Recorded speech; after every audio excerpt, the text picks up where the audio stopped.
फारूक आजम कोई किताब ले आए, बुखारी, मुस्लिम, तिरमिजी, अबू दाऊद, नसाई, इब्ने माजा, हाकिम, कस्तलानी, अस्कलानी, सयूती, बैहकी, तबरानी, काजी अयात, इब्न हजर मक्की, अलामा अलूसी, फखरुद्दीन राजी, काजी सनाउल्लाह पानीपति, मौलाना मदूदी, इब्ने अबी हातिम, इब्ने कसीर, अबू हनीफा, शाफी, मालिक, अहमद बिन हंबल।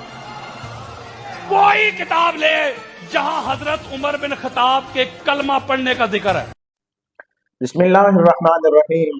मुअज़्ज़ज़ सामीन और नाज़रीन, जिस तरह कि आपने इस वीडियो में मुलाज़ा किया होगा कि यासीन कादरी नामी एक शख्स जो कि रवाफिज़ का आला कार है, रवाफिज़ का फ्रंट मैन है और हमेशा रवाफिज़ के अकायद का प्रचार करता हुआ नजर आता है, अपने आप को अहले सुन्नत कहलवा कर अहले सुन्नत की मजालिस में अहले सुन्नत अवाम के सामने जाकर वो हमेशा रवाफिज़ के अकायद और नजरियात का प्रचार करता हुआ नजर आता है। अपने बहुत सारे मशकूक बयानात की तरह इस बयान में भी उसने खलीफा रसूल हजरत सैयदना फारूक आज़म रज़ी अल्लाह ताला अन्हु की ज़ात कुदसिया के मुतालिक ये तासुर देने की कोशिश की और शुकूक व शुबात फैलाने की कोशिश की कि उन्होंने इस्लाम कबूल नहीं किया या उनके कलमे का किसी किताब के अंदर कोई जिक्र नहीं है। और अपने इस दावे को साबित करने के लिए उसने सैकड़ों किताबों के नाम एक ही सांस के अंदर ले लिए। काश के जिन किताबों के उसने नाम लिए हैं उन किताबों को खोल कर वो पढ़ लेता तो उसके अपने ऊपर उसकी इल्मी हैसियत अया हो जाती। उसके इस बातिल दावे का रद्द करने के लिए सिर्फ 5 अहदीस मुबारक, सही तरीन अहदीस मुबारक हम आपके सामने रखेंगे कि हजरत सैयदना फारूक आज़म रज़ी अल्लाह ताला अन्हु ने इस्लाम कबूल किया या नहीं किया।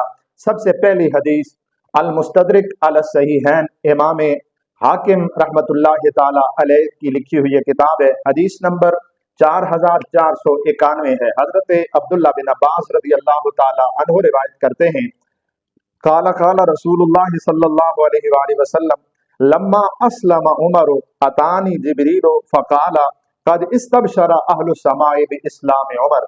कि नबी करीम सल्लल्लाहु अलैहि वसल्लम ने इरशाद फरमाया, जब हजरत उमर रज़ी अल्लाह ताला अन्हु ने इस्लाम कबूल किया तो मेरे पास जिब्रील अमीन आए और उन्होंने आकर मुझे ये खबर दी कि या रसूल अल्लाह सल्लल्लाहु अलैहि वसल्लम, उमर के इस्लाम लाने पर आसमान वाले खुशियां मना रहे हैं। यानी हजरत सैयदना फारूक आज़म रज़ी अल्लाह ताला अन्हु ने इस्लाम कबूल किया तो आसमान पर फरिश्तों ने भी उनके इस्लाम लाने पर खुशियां मनाई। हवाला नंबर 2, किताब का नाम है सुनन इब्ने माजा, सियासता में शुमार होता है इसका। हदीस नंबर 103, हजरत अब्दुल्ला बिन अब्बास रज़ी अल्लाह ताला अन्हु रिवायत करते हैं, लम्मा अस्लम उमर नज़र जिब्रील फ़क़ाल या मुहम्मद लक़द इस्तबशरा अहलु समाए बि इस्लाम उमर। बिल्कुल उसी मफ़हूम की हदीस है कि जब हजरत उमर फारूक रज़ी अल्लाह ताला अन्हु ने इस्लाम कबूल किया, जिब्रील अमीन जमीन पर उतरे और आकर कहा, या मोहम्मद, ए मोहम्मद सल्लल्लाहु अलैहि वसल्लम, लक़द इस्तबशरा अहलु समाए बि इस्लाम उमर, कि हजरत उमर के इस्लाम लाने पर आसमान वाले भी खुशियां मना रहे हैं। तीसरा हवाला जामे तिरमिज़ी, हदीस नंबर 3683, हजरत अब्दुल्ला बिन अब्बास रज़ी अल्लाह ताला अन्हु से रिवायत है, अन्नन नबी सल्लल्लाहु अलैहि वसल्लम क़ाल अल्लाहुम्मा अइज़्ज़ल इस्लाम बि अबी जहल इब्न हशाम औ बि उमर। कि नबी करीम सल्लल्लाहु अलैहि वसल्लम ने दुआ मांगी कि ए अल्लाह, अबू जहल यानी हशाम के बेटे अबू जहल या उमर बिन खत्ताब रज़ी अल्लाह ताला अन्हु में से किसी एक के जरिए इस्लाम को इज्जत अता फरमा। फ़अस्बह फ़ग़दा उमर अला रसूलिल्लाह सल्लल्लाहु अलैहि वसल्लम फ़अस्लमा। तो अगले दिन हजरत उमर फारूक रज़ी अल्लाह ताला अन्हु बारगाह मुस्तफ़ा करीम अलैहि सलाम में हाजिर हुए। फ़अस्लमा, और आपने हाजिर होकर इस्लाम कबूल कर लिया।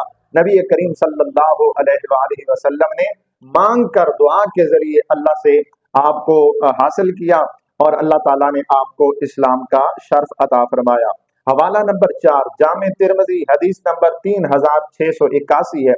हजरत अब्दुल्ला बिन उमर रज़ी अल्लाह ताला अन्हु रिवायत करते हैं, अन्ना रसूलुल्लाह सल्लल्लाहु अलैहि वसल्लम क़ाल अल्लाहुम्मा अइज़्ज़ल इस्लाम बि अहब्बि हाज़ैन अर्रजुलैन इलैका बि अबी जहल औ बि उमर इब्न अल खत्ताब।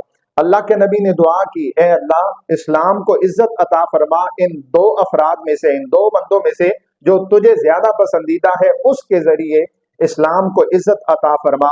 वकाना अहब्बहुमा इलैहि उमर। तो आप सल्लल्लाहु अलैहि वसल्लम ने फिर फरमाया کہ اللہ کے ہاں ان دونوں میں سے پسندیدہ حضرت عمر تھے، اس لیے اللہ تعالیٰ نے حضرت عمر فاروق رضی اللہ تعالیٰ عنہ کو اسلام کی دولت عطا فرمائی، اور آپ علیہ الصلوۃ والسلام کی اس دعا کو حضرت سیدنا فاروق اعظم کے حق میں قبول فرمایا۔ اسی لیے کہتے ہیں کہ حضرت عمر رضی اللہ تعالیٰ عنہ یعنی باقی سارے صحابہ وہ مرید رسول ہیں، رسول کریم صلی اللہ علیہ وسلم کے مرید ہیں، اور حضرت فاروق اعظم رسول اللہ کی مراد ہے کہ آپ نے اللہ سے حضرت عمر کو مانگ کے لیا ہے۔ حوالہ نمبر 5 آخری حوالہ مسند بزار کا حوالہ ہے، حدیث نمبر 156 ہے، اس میں بھی بالکل یہ الفاظ ہیں، لما اسلم عمر فقد استبشر اہل السماء باسلام عمر۔ تو حضرت جبریل امین نازل ہوئے کہ جب حضرت عمر نے اسلام قبول کیا، جبریل امین اترے اور انہوں نے آ کر رسول کریم صلی اللہ علیہ وآلہ وسلم کو خوشخبری سنائی کہ حضرت عمر کے اسلام لانے پر آسمان والے بھی خوشیاں منا رہے ہیں۔ تو یہ صرف 5 حوالے ہیں، ایسے درجنوں سینکڑوں حوالے دیے جا سکتے ہیں جن میں حضرت سیدنا فاروق اعظم رضی اللہ تعالیٰ عنہ کے قبول اسلام کا، کلمہ پڑھنے کا، ایمان لانے کا ذکر موجود ہے۔ اس طرح کی جو ابحاث ہیں اور اس طرح کی چیزیں عوام کے سامنے پیش کر کے سوائے اپنے خود سے باطن کا اظہار کرنے کے سوا اور کوئی بھی مقصد نہیں ہے، اور صحابہ کرام رضوان اللہ تعالی علیہم اجمعین کا جو بغض ان لوگوں کے دلوں میں موجود ہے، اس بغض کا اظہار کرنے کے علاوہ اور کوئی مقصد نہیں ہے، ورنہ ان ساری کتابوں کے اندر حضرت سیدنا فاروق اعظم اور دیگر جتنے بھی اصحاب پیغمبر ہیں سب کی شانیں موجود ہیں، سب کی عظمتیں موجود ہیں، اور سب کے تذکار جمیلہ موجود ہیں۔